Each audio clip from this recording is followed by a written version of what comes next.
오늘 말씀 디모데후서에 나오는 신앙 상속입니다. 여러분이 언젠가는 여러분 이 세상을 떠날 때 상속하고 가야 되겠죠. 아마 가정적으로도 상속해야 되고 교회적으로도 상속해야 됩니다. 이 세상에서 이 부모 없는 이 고아처럼 처량하기 그지없지 않습니까? 그리고 자식 없는 부모처럼 쓸쓸한 사람은 다시 없을 것입니다. 그렇기 때문에 이 구약에서 창세기 30장 1절에서 2절 말씀 보면 야곱의 아내인 이 라헬은 자신이 자식을 낳지 못함을 인해서 차라리 죽는 것이 낫겠다고 야곱에게 그 투정을 하는 그 장면을 볼 수 있습니다. 그리고 시편 127편 3절에 보면 자식은 여호와의 주신 기업이요 태의 열매는 그의 상급이로다고 했습니다. 그렇다면 이렇게 복되고 귀한 기업이요 상급이 되는 이 자손들에게 과연 우리는 무엇을 물려주어야 되겠습니까? 어떤 사람은 재산을 물려줍니다. 어떤 사람은 기술을 물려주고 어떤 사람은 권세를 물려줍니다. 즉 이 세상에서 가장 좋은 것을 자식들에게 물려주려고 온 힘을 다하지 않습니까? 그러나 자식들에게 이 세상에서 아무리 좋은 것을 물려준다 하여도 그들이 지키지 못하고 그것으로 인해서 멸망을 받으면 안 될 것입니다. 이 세상에서 여러분의 마음속에 우리가 가장 귀한 것이라고 하면 아마 재물일 것입니다. 그러나 이 재물이 올바로 사용되지 못하면 천국 가는데 무엇이 된다고요? 장애물이 된다는 말이에요. 그 내용을 예수님께서 말씀하셨죠. 마태복음 19장 21절에서 22절 말씀 보면 어떤 청년이 주님을 찾아왔어요. 주님, 영생을 얻으려면 어떻게 해야 합니까?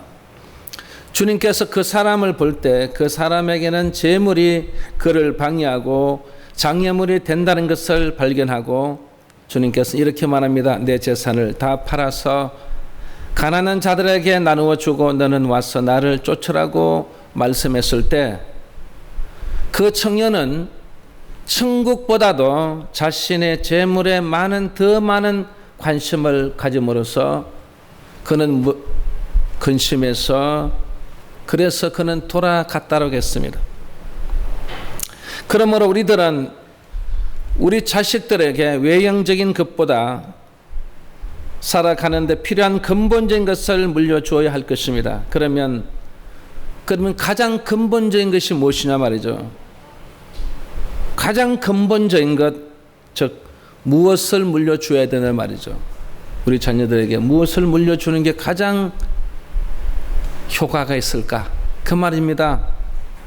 성경은 오늘 이 디모데후서를 보면 첫 번째는 무엇을 물려주기를 원하면 금보다 귀한 믿음을 물려주기를 원했습니다. 여러분 무엇을 물려주고 싶다고요? 믿음을 물려주고요.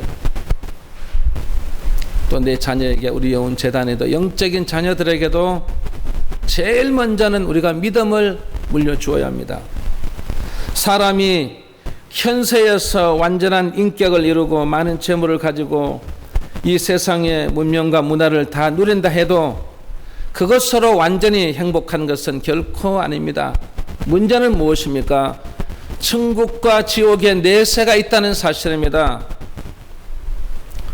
천국을 잠깐 소개하면 슬픔, 근심, 질병, 죽음과 고통이 없는 곳이며 우리들의 영혼이 참 만족을 누리며 영원한 쉼을 얻는 곳이라고 했습니다. 그래서 하나님과 함께 하늘의 영광을 누리는 곳이라는 거죠. 그러나 지옥은 유황불이 타는 곳으로 불신자들, 우상 숭배자들이 들어가게 됩니다. 이곳은 죽으려고 하여도 죽을 수 없는 곳으로 영원한 형벌을 받아야 하는 곳입니다. 내세에는 이 세상의 재물이나 부귀영화가 필요할까요? 성경은 아무 소용이 없다고 했습니다. 어느 하나 가지고 갈 수 없다라고 했습니다. 오늘 만약에 여러분에게 지금 이 순간에 여러분의 이 생명을 하나님이 부르신다면 여러분의 영혼은 어느 곳에 갈 것이라고 확신하십니까? 그래서 사도 바울은 이렇게 말합니다. 위에 있는 것을 생각하고 땅에 있는 것을 생각하지 말라고 우리에게 당부하는 말씀이 있습니다. 그런데 우리들은 왠지 이 땅의 것에 애착이 가지 않습니까? 이 애착이 안 간다면 거짓말이죠. 어느 누구든 사람이라면 다 이 땅에 애착이 갑니다. 그런데 중요한 것은 이런 애착을 조금씩 지워 나가십시오. 조금씩이라도 지워 나가야 된단 말이에요. 사도 바울은 우리 인간의 이 최고의 소망을 무엇에 잡았냐면 영원한 기쁨에 주었습니다. 그리고 영원한 생명에 두었습니다. 그리고 천국에 두었단 말이에요. 그래서 사람은 어떤 면에서 보면 이 영원한 기쁨을 우리가 누릴 수 있는 곳이 있는데도, 그리고 영원한 생명을 가질 수 있는데도 여기에 우리는 신경 쓰지 않습니다. 그래서 바울은 그곳을 사모하라고 했고, 그것을 바라보라고 했고, 그곳에 들어가기 위해서 힘쓰라고 했던 것입니다. 왜 그렇게 바울이 힘쓰라고 했을까요? 바로 그 정답은 주님께서 요한복음 14장에 나와 있습니다. 그 말씀 보면 나는 길이요 진리요 생명이니 나로 말미암지 않고서는 아버지께로 올 자가 없다고 말씀하셨어요. 그러므로 우리는 예수 그리스도를 우리의 무엇으로 삼아야 되겠어요? 구세주로 삼아야 된다. 그리고 그 구세주로 삼았으면 그분을 믿고 그분을 따라가야 된다는 것입니다. 그래서 믿음이 없으면 천국에 들어갈 수가 없다는 것을 보여준 것입니다. 그래서 믿음은 참으로 무엇이라고요? 보배라고 했어요. 우리에게 보이지 않는 이 믿음이 우리에게 가장 보배로 생각해야 돼요. 그래서 내 믿음이 어느 정도 자라고 얼마나 성장하고 얼마나 내 현 위치에서 내 믿음이 어느 정도인가를 여러분 다시 한 번 더 점검해 볼 필요성이 있다는 것입니다. 왜? 믿음이 곧 천국으로 들어갈 수 있는 길이라는 것입니다. 그래서 그분의 길이고 진리고 생명으로 나아가기 위해서도 반드시 무엇이 필요하다고요? 믿음이에요. 어떤 사람의 외형적인 모습, 능력, 무슨 많은 재물을 가지고 있는 것, 그걸 가지고 평가하는 게 아니라는 것입니다. 그렇기 때문에 이 보배로운 믿음만 있으면 하나님 나라의 그 신령한 축복과 아울러 땅에 속한 것도 다 얻을 수 있다라고 했습니다. 그래서 믿음 안에서는 하나님 아버지의 이 창조적이라고 했습니다. 창조적인 것만 아니라 또 생산적이라고 했습니다. 그리고 또 하나는 기적적인 권세와 능력과 부요가 담겨져 있다는 것입니다. 무엇 때문에요? 믿음 때문에. 그래서 우리는 믿음 안에서 우리는 성장해야 되고 믿음을 가져야 되고 믿음이 나에게 가장 큰 보배라고 생각해야 될 점 있습니다. 우리 아브라함, 이삭, 야곱 이분들을 우리가 한마디로 하면 믿음의 조상이라고 말하지 않습니까? 왜 믿음의 조상이라고 한 줄 아십니까? 바로 좋은 믿음을 그 자손들에게 물려주었다는 말이에요. 그래서 그분들을 믿음의 조상이라고 하는 거예요. 여러분들도 믿음의 조상이라는 그 칭호를 받으려면 여러분 자녀들에게, 우리 영혼교회, 우리 영적인 자녀들에게 무엇을 물려줘야 된다고요? 믿음의, 이 큰 믿음의 유산을 물려줘야 된다는 말이죠.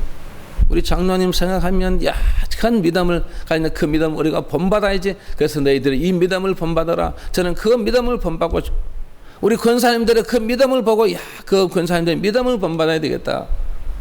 그래서 이 믿음의 좋은 믿음을 그 우리 영적인 우리 자손들에게, 여러분 가정에, 진짜 여러분 자식들에게 물려줄 수 있어야 됩니다. 여러분 그걸 증명한 사건이 있습니다. 다윗이 그 자손들에게 나는 너에게 물려줄 것이 없다. 나는 너희들에게 물려주고 싶은 것은 단 하나다. 뭐냐, 그것은 내 믿음의 이 유산을 물려주고 싶다는 것이죠.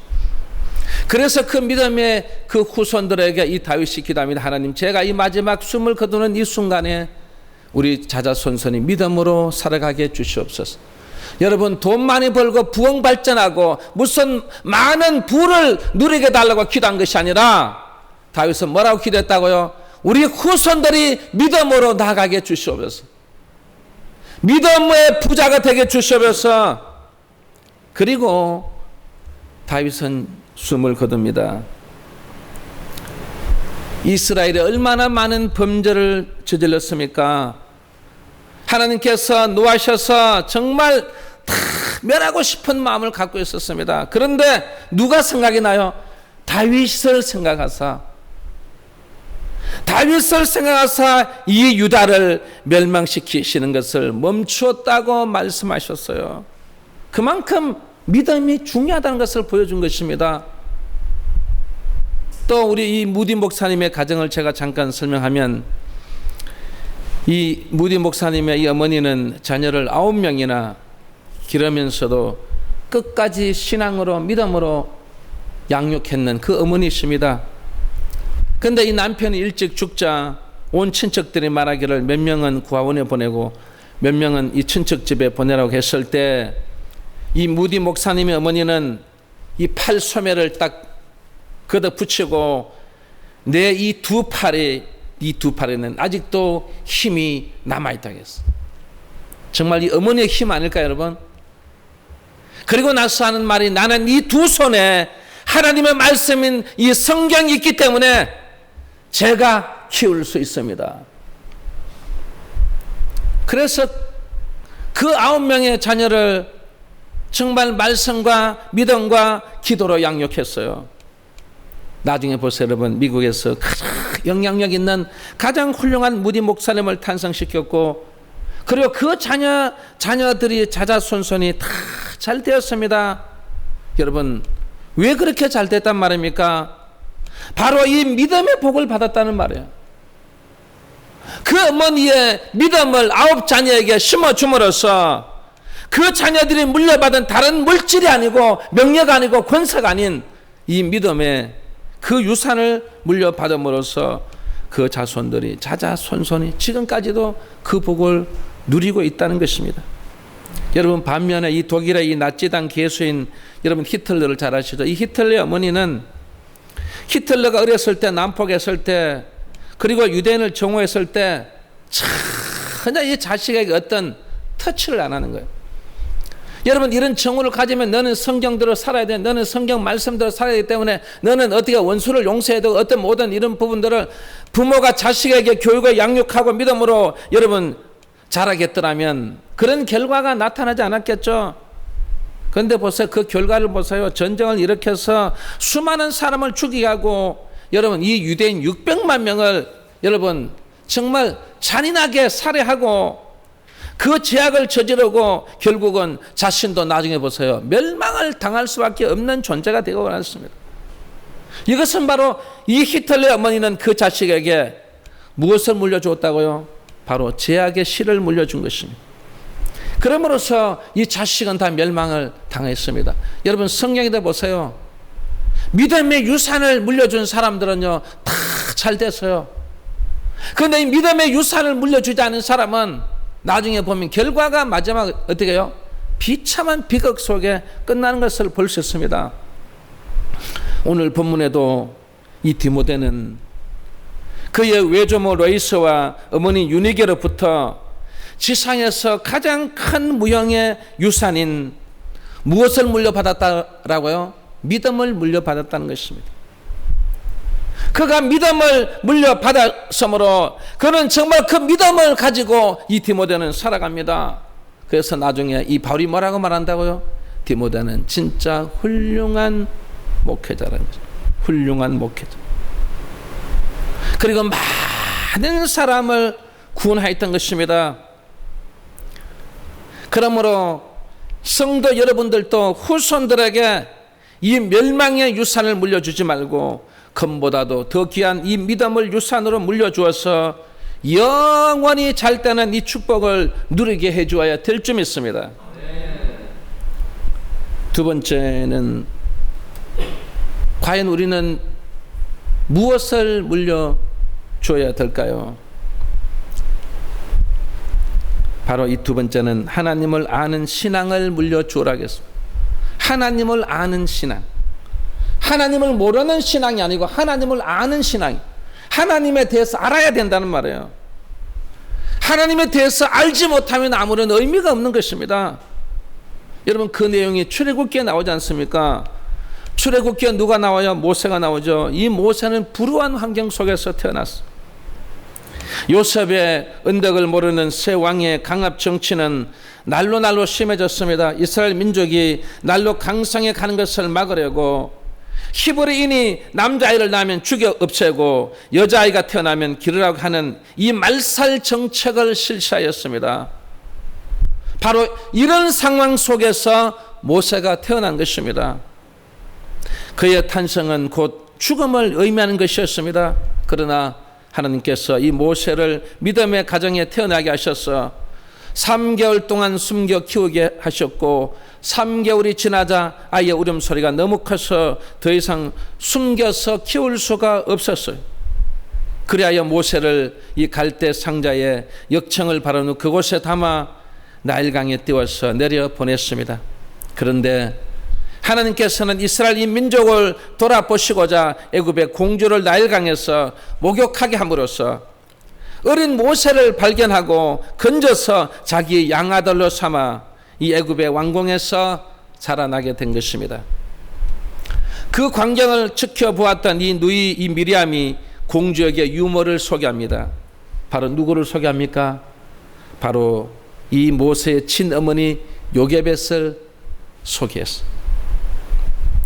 그래서 이 요게벳은 이 유모로 들어가서 이 모세를 기르는데 성경은 이렇게 말합니다. 하나님에 대한 이 신앙에 대해서 어릴 때부터 철저히 알게 했다고 했습니다.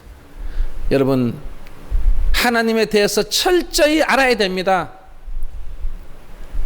그냥 무의미하게 이러면 하나님을 믿어서는 안 된다는 것입니다. 하나님이 어떤 분이신가를 확실하게 알아야 된다는 말이에요. 그래서 이 요게벳은 그 왕궁에서 애굽의 공주의 아들로 자랐지만 그의 마음속에는 하나님에 대한 신앙심을 철저하게 알려주었다는 말이에요. 철저하게 가르쳤다는 것입니다. 철저하게 신앙심이 자랄 수 있도록 만들었다는 것입니다. 그리고 여러분, 이 모세는 믿음으로 성장한 것입니다. 믿음으로 성장하니까 모세는 자기 판단에 세상의 부귀영화가 가득 찬 정말 이 공주의 아들이라 그 칭함 받기를 그는 거절하고 오히려 이스라엘 백성들과 고난받는 자리에 함께했던 것입니다. 그리하여 모세는 40년의 광야 생활을 마치고 80세에 호렙산 이 가시떨기 불꽃 속에서 어머니가 신앙 교육을 시켜주셨던 그 하나님을 그곳에서 만나게 된 것입니다. 그 하나님에 대해서 들었던 그 모든 하나님에 대해서 알았던 이 모세는 하나님을 그 불꽃 속에서 만났을 때 전혀 조금 더 의심 없이 진짜 이분이 어머니가 말씀하시던 그 하나님이시구나. 그리 하나님과 대화가 되는 것입니다. 여러분, 우리의 신앙의 가장 문제가 뭘까요, 여러분? 이 하나님 아버지와 여러분이 대화가 안 된다는 사실이에요. 왜요? 그분은 믿음으로써 대화를 해야 되는데 이렇게 모세는 철저하게 40년 동안 그 어머니를 통해서 하나님에 대해서 알고 또 알아서 나중에 이 호렙산 이 가시떨기 불꽃 속에서 어머니가 말씀하던 그 하나님을 만났을 때 그 하나님의 어떤 하나님인가를 그는 고백하고 그리고 그의 사명을 깨닫게 됐던 것입니다. 그리하여 모세는 하나님의 백성인 이스라엘 백성을 구출했습니다. 그리고 하나님이 약속하신 땅까지 인도하겠습니다. 그리고 그를 향해서 뭐라고 말합니까? 모세는 믿음의 지도자라는 것입니다. 오늘 이 자리에 참석한 여러분, 우리도 믿음의 지도자가 되어야 됩니다. 진짜 믿음의 지도자가 되어야 된단 말이에요. 하나님은 우리에게 믿음의 지도자가 되기를 원하십니다. 우리의 총사령관이신 하나님이 우리의 믿음의 지도자들이 무엇인가 명령을 내리하면 아무 이해를 하지 못하는 거예요. 왜? 하나님에 대해서 알지 못하기 때문인 것입니다. 그래서 모세는 마지막 뭐라고 말합니까? 이스라엘 백성들에게 말하기를 하나님을 알아라 했어요. 하나님을 알고, 제일 먼저 말한 게 하나님을 알아야 된다는 거예요, 여러분. 그냥 추상적으로 하나님을 아니까 이 하나님이 어떤 하나님이신지를 모르는 거예요, 여러분. 그 하나님이 코로나 정도 이기지 못할 그런 하나님으로 여러분 비춰져 버렸습니다. 교인은 교인들이 다 떠나버렸습니다. 하나님이 이 코로나 하나 정도 해결하지 못할 분이실까요, 여러분?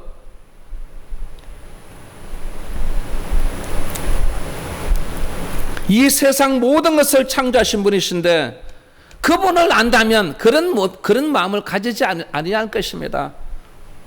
여러분, 모세가 제일 먼저 이스라엘 백성들에게 하나님을 알고 알았으면 그분을 의지하고, 그리고 그분을 의지할 때에는 언제나 승리가 따르고, 그리고 그 승리 속에서 무엇이 임한다고요? 축복이 임한다는 것입니다. 이 네 가지를 바울이 마지막 고백하고 그는 죽습니다. 오늘 이 자리에 참석한 우리 사랑하는 성도 여러분, 정말 하나님을 아십시오. 그리고 하나님 알아서 하나님을 의지하십시오. 그분을 의지하면 내가 승리와 축복이 따른다는 사실을 확신을 가지십시오. 그게 바로 무엇이라고요? 믿음인 것입니다. 그리고 세 번째는 무엇을 물려주어야 할까, 여러분? 무엇을 물려주라겠습니까? 세 번째는 바로 나라와 민족을 사랑하는 사상을 물려주라겠습니다. 정말 나라와 민족을 사랑하는 사상. 애국자라 하여 모두 다 하나님을 공경하는 것은 아니죠. 애국자라 해서 다 하나님을 공경하는 건 아니에요. 그러나 하나님을 사랑하는 자는 반드시 그 나라와 민족을 사랑하는 자라겠습니다. 그래서 신앙은 새로운 국가상과 문화를 창조한다고 했습니다. 신앙은 도덕을 건전하게 하며 물질 문명에도 새로운 혁신을 가져다 준다고 했습니다. 종교가 없는 이 동물 세계에는 도덕이나 문명이 존재하지 않지 않습니까? 그러나 종교를 가진 인류는 날로 발전하고 새로워집니다. 그래서 이 종교는 새 역사와 문화를 창조하는 것입니다. 우리가 예를 들어서 저 아프리카의 식인종들의 생활이 지금은 많이 개혁되지 않았습니까? 그들의 과연 그 생활이 개혁된 것이 과연 과학이었습니까? 아니면 법률이었습니까? 아니면 무슨 도덕적으로 무엇이 그렇게 개혁이 됐습니까? 그런 거 아니죠. 딱 하나입니다. 그곳에 누가 갔어요? 선교사님들이 가셨어요. 그곳에 가서 무엇을 전파했습니까? 복음을 전파한 거예요, 여러분. 그 복음 속에서 그 생활이 바뀌어진 것입니다. 그래서 이 종교를 가진 나라는 새로운 역사의 장을 열기 마련인 것입니다. 그 좋은 예로 파키스탄을 보세요. 이 파키스탄은 영어를 국어로 사용하지 않습니까? 그래 인종은 혼혈아인데 파키스탄은 이 종교심이 너무너무 강해서 매일같이 예배를 드립니다. 그 결과 민족의 정신이 깨어나서 민족의 독립을 부르짖게 되었고 1947년에 드디어 독립을 쟁취하게 되었던 것입니다. 이 말은 무슨 말입니까? 종교가 파키스탄을 독립하게 하는 원동력이 되었다는 것입니다. 우리나라도 마찬가지지 않습니까? 이 땅에 우리 기독교가 들어옴으로써 여러분 이 땅에 잘 살게 되지 않습니까? 축복받았지 않습니까? 성공하고 있지 않습니까? 여러분은 그렇게 생각하십니까? 그 좋은 여름 미국 뉴욕에서 이 성서 공회 주최로 회의가 열렸는데 이때 누가 참석하냐면 영국의 왕인 조지 5세가 그게 참석했어. 그리고 그때 그 당시에 미국 대통령은 트루먼 대통령이 참석했어. 그곳에서 이분이 두 분이 축사를 하는데 먼저 미국 대통령이 이렇게 축사합니다. 미국의 문명은 성경을 근거로 출발했습니다. 그리고 기독교의 교훈과 이 하나님의 훈계인 성서에서 나온 것이라고 축사했어요. 그러고 나서 이 영국왕 조지 5세는 영국은 성경 위에 세워진 나라이며 그리고 성경대로 사는 나라라고 그는 축사했습니다. 성경을 가지고 성경 위에 있는 그 나라들 보세요, 여러분. 성경을 함께 하는 그 나라들이 지금 이 전 세계를 움직이고 있습니다. 따라서 우리 대한민국도 복음의 나라, 기도의 나라, 믿음의 나라, 성경을 중히 여기는 그 나라가 될 수 있어야 됩니다. 만약 이렇게 된다면 우리 대한민국도 그 하나님의 축복으로 전 세계를 향해 뻗어나갈 것입니다. 지금도 그렇게 뻗어나가고 있습니다. 왜요? 이 나라는 복음의 나라이기 때문에, 이 나라는 기도의 나라이기 때문에, 이 나라는 믿음의 나라이기 때문에 전 세계로 뻗어나가고 있습니다. 그래서 우리의 후손들에게도 믿음을 물려주어서 우리는 많은 나라들은 세상의 복만 받지만 성경 위에 세워진 나라는요, 하늘의 복과 이 땅의 복을 함께 받는 것입니다. 그래서 오늘 이 바울은 디모데에게 하늘의 복과 이 땅의 복을 누릴 수 있도록 만들어 주라는 것입니다. 아무쪼록 오늘 우리 사랑하는 믿음의 자녀 여러분, 정말 우리의 이 신앙의 상속, 진짜 이 신앙의 상속이 과연 무엇인가를 오늘 이 본문을 말씀해 주었고, 오늘 이 말씀대로 정말 이 귀한 복을 받아 하늘의 복과 이 땅의 복을 다 누릴 수 있는 여러분의 가정, 그리고 우리 영혼재단과 우리 대한민국이 꼭 될 줄 믿습니다. 기도하겠습니다.